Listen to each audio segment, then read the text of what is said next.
Hello everyone. Today's Global Pulse program discusses the 90-day truce between the US and China on imposing tariffs, a topic gaining worldwide attention. Specifically, tariffs on Chinese goods entering the US will drop to 30%, while US goods entering China will face only 10% tariffs.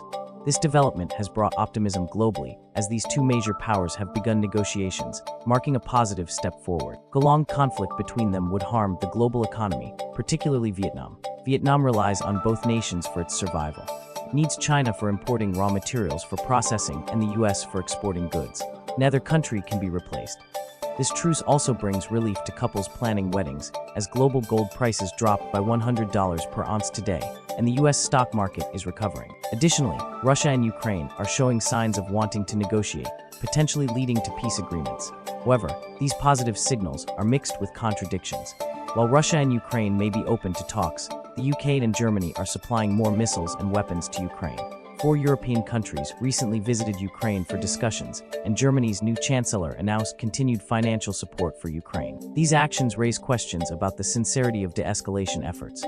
Ukraine resists territorial losses, backed by allies eager to continue the fight, while Russia seeks to protect its security from NATO's influence. China and Russia are closer than ever, complicating peace prospects. Still, both sides have softened their preconditions for talks. Ukraine now asks only for a 30-day ceasefire, with a potential meeting in Istanbul on May 15. Russia no longer demands retaining occupied territories or Ukraine's exclusion from NATO as prerequisites, though it remains firm.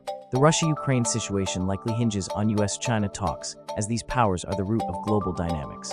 If China adopts neutrality, Russia's position weakens significantly. Similarly, if the US steps back from supporting Ukraine, the conflict could wind down. Why are the US and China negotiating now? The US faces negative growth for the first time in 3 years, declining support for Donald Trump, and soaring domestic prices, prompting citizens to stockpile goods before tariffs take effect.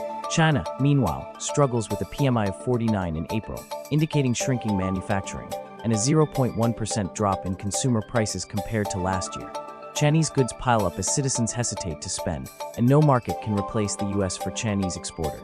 The US market is unique due to its high purchasing power and demand, driven by the dollar's strength. Chinese firms struggle to find alternatives like Europe or the Middle East, where demand and spending differ.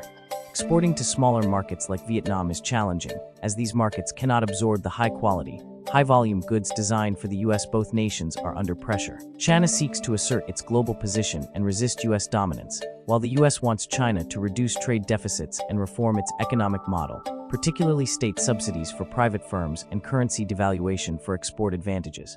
The outcome of their 90-day talks remains uncertain, as both sides are skilled at concealing their true intentions.